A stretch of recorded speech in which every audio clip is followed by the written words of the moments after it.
हमारा प्रेम, हमारा उत्साह घटता है।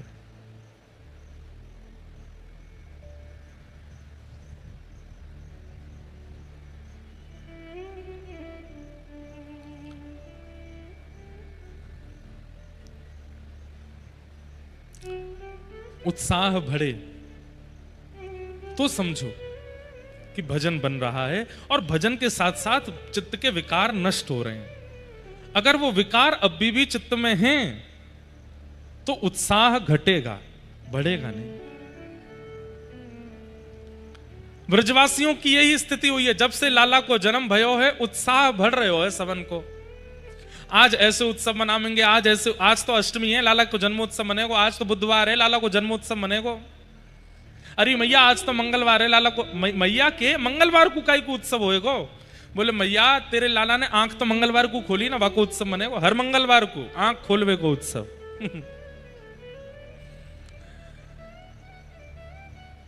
पूतना आई, और पूतना किस रूप में आती है? हमारे वजन में, हमारे भजन में विघ्न रूप में आती है कि हमारा उत्साह घटने लग जाता है। अच्छा एक बात, पूतना का आगमन होता क्यों है? हमारे भजन में कटौती होती क्यों है? ऐसा कौन सा अपराध हमने किया है जिसके कारण भजन में, सेवा में, कथा में हमारा उत्साह घटता है? वैष्णव अपराध, भक्त अपराध, वैष्णव अपराध। मान लीजिए कोई संत आपको मिले खरगोन में, और उन संत से जब आप मिले तब तो बहुत प्रेम से मिले, लेकिन 2-4 दिन बाद आपके मन में आया कि यार वो संत महात्मा हमको मिले थे, हमें लगता है वो इतने अच्छे हैं नहीं जितने अच्छे दिखा रहे थे। हो गया वैष्णव अपराध। हम ओमकारेश्वर गए थे, महादेव की पूजा कराने वाले पंडित जी, हमें लगता नहीं है वो ज्यादा ज्ञानी थे। हो गया वैष्णव अपराध। हम वृंदावन गए थे, बिहारी जी का दर्शन करके हमको लगा ये बिहारी जी तो ऐसे ही सब जगह इतनी ख्याति हो गई, बिहारी जी में इतना विशेष कुछ है नहीं। हो गया अपराध। व्रजवासियों के प्रति, संतों के प्रति, ब्राह्मणों के प्रति, विप्रों के प्रति, भगवत भक्तों के प्रति सूक्ष्म से सूक्ष्म भी भावना आपके मन में आती है कि ये श्रेष्ठ नहीं है, वही अपराध है। और उसी के कारण भजन घटता है, पूतना आती है। इसलिए हमारी प्रार्थना, कोई यदि आडंबर भी कर रहा है ना, तो भी आप उसको प्रणाम ही करो। आप अपने मन में उसके प्रति दुर्भाव मत लेकर के आओ। ठाकुर जी देख लेंगे अगर कोई आडंबर कर रहा होगा, नाटक कर रहा होगा। आपके पास अधिकार नहीं है उसकी स्थिति को आकलन करने का। आज सुबह प्रेस वार्ता हुई, उसमें हमसे बार बार यही पूछा जा रहा, संत ऐसे क्यों करते हैं, वक्तागणों के कथाओं में ऐसा क्यों होता है, ऐसा क्यों? देखिए, आप उनको वैष्णव ही मानो, आप उनको वक्ता ही मानो, आप उनको संत ही मानो। आप उनमें यदि दुर्भाव और दोष देखने लग जाओगे तो आपसे अपराध बनेगा। आप कहेंगे महाराज जी ऐसे तो फिर किसी का विरोध ही नहीं होगा, सब गलत से गलत करते जाएंगे। देखो हमारी एक बात, कोई व्यक्ति गलत करता है और कोई व्यक्ति आडंबर पाखंड करता है, लेकिन आप फिर भी उसके प्रति श्रद्धा रखते हो, उसके प्रति आस्था रखते हो, जानते हुए भी आस्था रखते हो, तो आपकी आस्था उस व्यक्ति को सुधार देगी। आपकी आस्था उस व्यक्ति के चित्त से आडंबर को नष्ट कर देगी। यह बात आपको माननी पड़ेगी। इसलिए वैष्णवों के प्रति अपराध मत करो। पूतना आई, इतनी सुंदर बनकर के आई कि सब पूतना को देखते रह गए। नंद घरानंद भयो जय कन्हैया लाल की, सब नाच रहे हैं, गा रहे हैं, उत्सव मना रहे हैं, लेकिन पूतना के आते सब उसको देखने लगे। इसकी चाल देखो, इसकी ढाल देखो, कितनी सुंदर है। और यही तो पूतना करती है, भजन में विघ्न, उत्सव में विघ्न, कथा में विघ्न, नाम जप में विघ्न। ये जो भी विघ्न आते हैं भगवत सेवा में, वही पूतना है। सब ब्रजवासियों को अपनी ओर मोहित करती हुई जैसी पूतना नंद भवन में गई, यशोदा मैया ने पूतना की ओर देखा। यशोदा मैया के चित्त में आया, इतनी सुंदरी आई है, अरे विधाता तेने कछु दिना पहले मेरो लाला भेज दिया होता तो यही तो ब्याह कर देती अपने लाला को, इतनी सुंदर। और पूतना से वार्ता करते हुए फिर मैया ने लाला को पूतना की गोद में दिया। अब यहां पे एक प्रश्न आता है, बहुत ध्यान से सुनिएगा।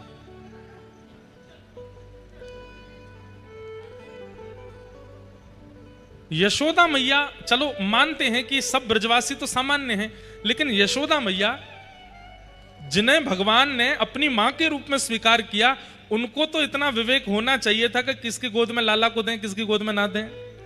फिर यशोदा मैया ने ठाकुर जी को पूतना की गोद में क्यों दिया? इसके पीछे कारण क्या है? देखो,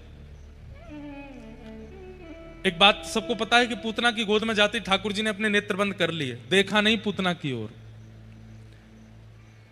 लेकिन यशोदा मैया ने लाला पूतना की गोद में यामारे दिए, क्योंकि यशोदा कौन है? यशः ददाती, जो यश प्रदान करे उसका नाम है यशोदा। मतलब कार्य स्वयं करने के बाद दूसरे को श्रेय दे दे, उनको यशोदा कहते हैं। भोजन स्वयं बनाया, लेकिन बता किसका दिया? नहीं, उन्होंने बनाया, उन्होंने किया।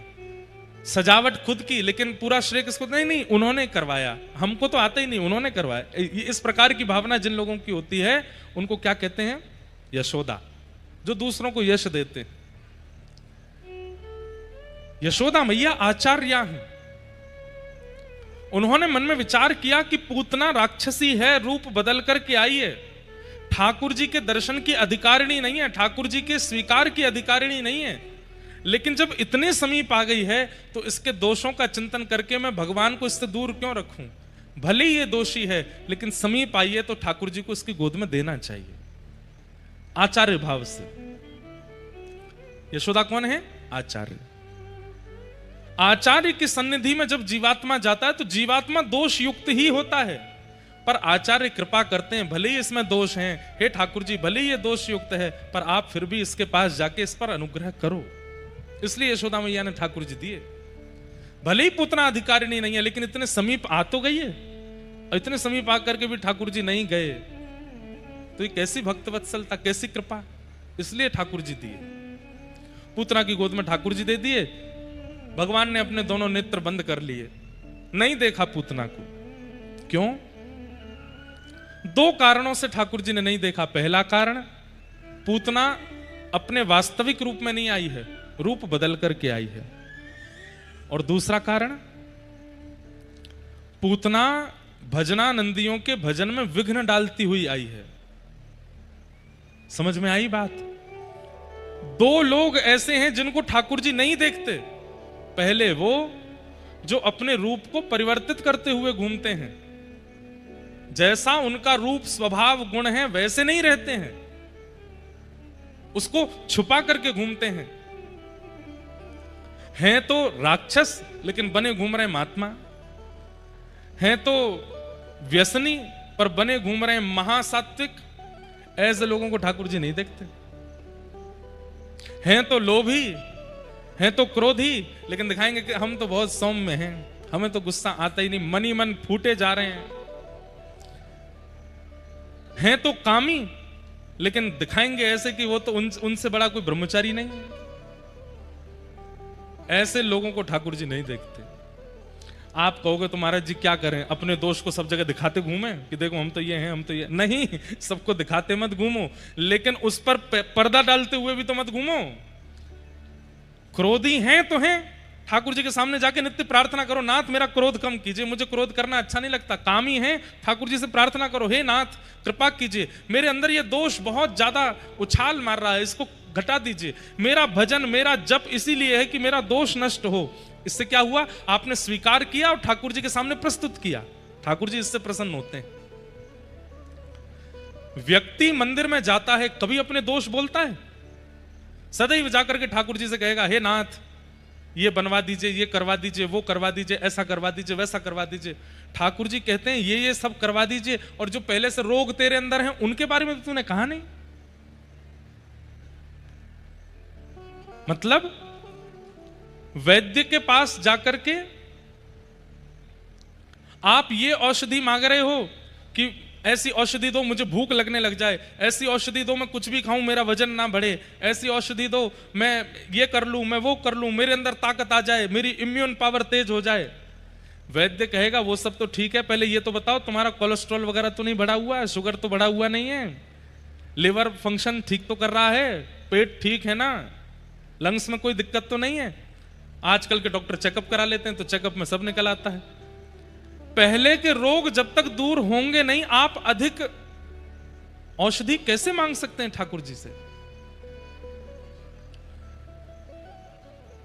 हम लोग यही करते हैं, हम जाकर के केवल मांगते हैं। ठाकुर जी कहते हैं पहले अपने रोग तो ठीक करो। क्रोध है, लोभ है, ईर्ष्या है, द्वेष है, इतना सब कुछ तुम्हारा बिगड़ा हुआ है मन में, उसको तो पहले स्वस्थ करो। पूतना को 2 कारणों से ठाकुर जी ने नहीं देखा। पहला, रूप बदल के आई। दूसरा, रूप बदल के आई तो आई, जितने लोग उत्सव मना रहे थे सबका उत्सव छुड़वाती हुई आई है, ठाकुर जी ने नहीं देखा। और जैसी पूतना के गोद में जाके भगवान ने नेत्र बंद किए, पूतना ने अपना पयोधर भगवान के मुख में दिया। ठाकुर जी ने पहले तो उसके रस तत्वों को पिया, पुण्यों को पिया, पापों को पिया, विष को पिया, और अंत में प्राणे समम रोष समन्वितो पिबत, उसके प्राणों को पीने लगे। और जैसे ही प्राण पिए, पूतना अपने वास्तविक रूप में प्रकट हो गई और विशाल विकराल रूप धारण कर लिया। सामुंच मुंचाल मिति प्रभाषणी, ठाकुर जी को पकड़ करके दूर करने लगी। लेकिन जैसे कोई डाल वृक्ष को पकड़े होती है, कितना भी खींचो अलग नहीं होती है, ऐसे ही ठाकुर जी ने उसके पयोधर को पकड़ा हुआ है। खूब प्रयास करने पर भी ठाकुर जी जब दूर नहीं हुए, अरे बालक छोड़, अरे बालक छोड़ चिल्लाने लगी। हमारे पूज्य पिताजी कहते हैं पूतना को देख करके ठाकुर जी बोल पड़े। 6 दिन के ठाकुर जी बोल पड़े। कहा बोले? मौसी जी हम पे तो पकड़ो ही आवे, छोड़ो ना आवे। और जो एक बार पकड़ में आ जाए ना, वाकू फिर ठिकाने लगा के छोड़े हम। भक्त आ जाए तो वाकू चरणते लगा के छोड़े, और राक्षस आ जाए तो वैकुंठ पहुंचा के छोड़े। कहते हैं पूतना के प्राण यहां मारे निकल गए कि 6 दिनों को बालक बोल लो है। विशाल रूप धारण करके पूतना नंद भवन के पीछे गिरी, कितने खेत उसके नीचे चकनाचूर हो गए। अच्छा, इसमें एक हमारी लीला पूज्य नाना जी सुनाते थे हमें। नाना जी की हमारी इनकी बात हमको रह रह के याद आती है। नाना जी बताते थे, असंभवतः आज पहली बार याद आई है ये वाली बात।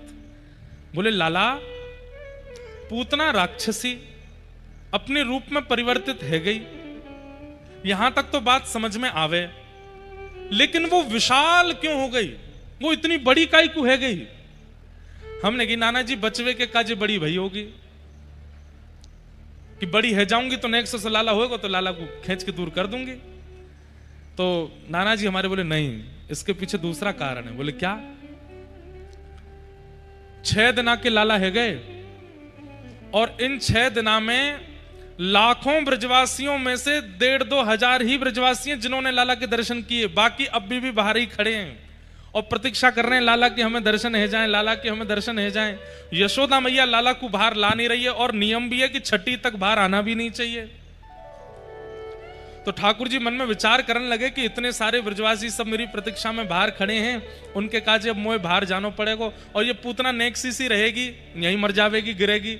ये विशाल है जाएगी तो या को बाहर जाके गिरना पड़ेगा, और या के बहाने हम भी बाहर चले जाएंगे। तो पूतना की गोद से उतारते समय लाखों ब्रजवासी जो हैं सबको मेरे दर्शन है जाएंगे। मैंने कहा हाँ नाना जी ये बात तो सही है। बोले वही भयो, जैसे ही पूतना के पयो धरते लाला को उठायो नंद बाबा ने, विशाल पूतना, पंडाल के बराबर तो हो ही गई, जितना बड़ा पंडाल है इतनी बड़ी पूतना, और जैसे ही गिरी याते वो बड़ी हमारे 3 योजन है, 6 कोस ले, 1 कोस में 3 किलोमीटर, 1 कोस में 3 किलोमीटर, 6 कोस की में 12 किलोमीटर की 18 किलोमीटर की थी। अब सोच लो यहां से 18 किलोमीटर कहां तक है, इतनी बड़ी पूतना भाई। ले हम तो सोच रहे कि नेका पंडाल के बराबर भई होगी। 18 किलोमीटर अगर खड़ा कर दिया जाए तो बादलों से भी ऊपर चले जाएंगे। इतनी लंबी पूतना है गई, मानो ठाकुर जी ने 84 कोस में दूर दूर तक जितने ब्रजवासी हैं सबन को दर्शन दे दियो एक बार में। लो हमारे दर्शन कर लो। और फिर नाना जी ने दूसरी बात बताई। मैंने कहा, बोले लाला देख, ब्रजवासीन को तो फिर भी 1 आध महीना और दर्शन चलते रहते तो सब ब्रजवासीन को दर्शन है ही जाते, लेकिन नंद भवन में जितनी गौशाला की गैया हैं वो मन में विचार करने लगी कि भैया ये सबरे ब्रजवासी नाच रहे हैं, गा रहे हैं और इनके स्वर और नृत्य हमको बिल्कुल अच्छे नहीं लग रहे हैं। क्यों? इनको तो लाला दिख जाएगो, हमको तो लाला तभी दिखेगो जब घुटमुन चलन लगेगो, नंद भवन से निकल के बाहर आएगो, और वहां में तो अभी 1.5-2 साल लगेगो, 3 साल लग जाएंगे, और 3 साल तक हम प्रतीक्षा कैसे करें? किसी व्यक्ति को बहुत जोर की प्यास लगी हो और पास में बैठा हुआ व्यक्ति पानी का बार बार नाम बोलता हो, आहा ठंडा पानी, आहा शीतल पानी, आहा बिल्कुल चांदी के गिलास में पानी ऐसे पिएंगे और गुटुक गुटुक पिएंगे, तो जिसको प्यास लग रही होगी वो कहेगी भैया तेरे हाथ जोड़े मत बोल। गैयाओं की यही स्थिति हो रही है। नंद भवन में जितने लोग उत्सव मना रहे हैं, नंद घरानंद भयो जय कन्हैया लाल की, ये सुनकर के गैयाओं के नेत्रों से आंसू आ रहे हैं। बोले तुम्हें तो दर्शन मिल जाएंगे, हमें कब मिलेगो लाला? हमारे काजी तो 1.5-2 साल बाद आवेगो बाहर। ठाकुर जी बोले ब्रजवासी इनको तो दर्शन हो जाएंगे, पर ये गैया बड़ी व्याकुल है रही हैं, इनको कैसे दर्शन दूं? तो पूतना के बहाने ठाकुर जी नंद भवन से बाहर आ गए, और जैसे ही पूतना मर करके गिरी, सब ब्रजवासी को दर्शन देके नंद बाबा लेकर के लाला को नीचे आए। इतने में ही सब बूढ़े बुजुर्ग बोले राक्षसी तो छुप के आयो लाला, याकू पहले भवन में मत लेके जाइयो, याकू सबसे पहले गौशाला लेके जाओ, और वहां जाकर के गैया के मूत्र से याकू स्नान कराओ, गैया की पूंछ से याकू झाड़ो लगाओ, वहां के बाद लाला पे जितनी अला बलाएं होंगी सबरी हट जाएंगी, वहां के बाद लेके जाइयो। तो 6 दिन के ठाकुर जी ने सबरी ब्रजवासी को दर्शन दे दिए, और पूतना ते छुबने को बहानों लगा करके गौशाला गए, सबरी गैयान को भी उत्सव मनवाए दियो। गैयान को आज आनंद भयो है। जैसे ही गोपी लाला को लेकर के गौशाला पहुंची हैं, भागवत जी में वर्णन है, गौशाला में ले जा करके सब गोपीन ने ठाकुर जी को गौमूत्रेण स्नापित्वा पुनर्गौरज सार्वकम, गौमूत्र से पहले तो स्नान कराया, और स्नान करा करके गौ की चरण रज खुर रज ठाकुर जी के 12 अंगों पर लगाई है, और गाय की पूंछ से यशोदा मैया आदि सब गोपियां लाला को झाड़ो लगा रही हैं। अच्छा एक बात, झाड़ा लगाते समय मंत्र कौन से बोल रही हैं? कितनी सुंदर बात है भागवत जी की। झाड़ो लगाते समय सब गोपियां मंत्र कौन सा बोल रही हैं? सब गोपियां क्या कह रही हैं कि गौमूत्रेण स्नापित्वा पुनर्गौरज सार्वकम रक्षाम चक्रुश्च सकृता द्वादशांगेषु नामभिः अव्यान्दजोऽङ्घ्रिमणिमास्तव जन्मथोरु यज्ञोच्युतः कटितटं जठरं हयास्य हत्के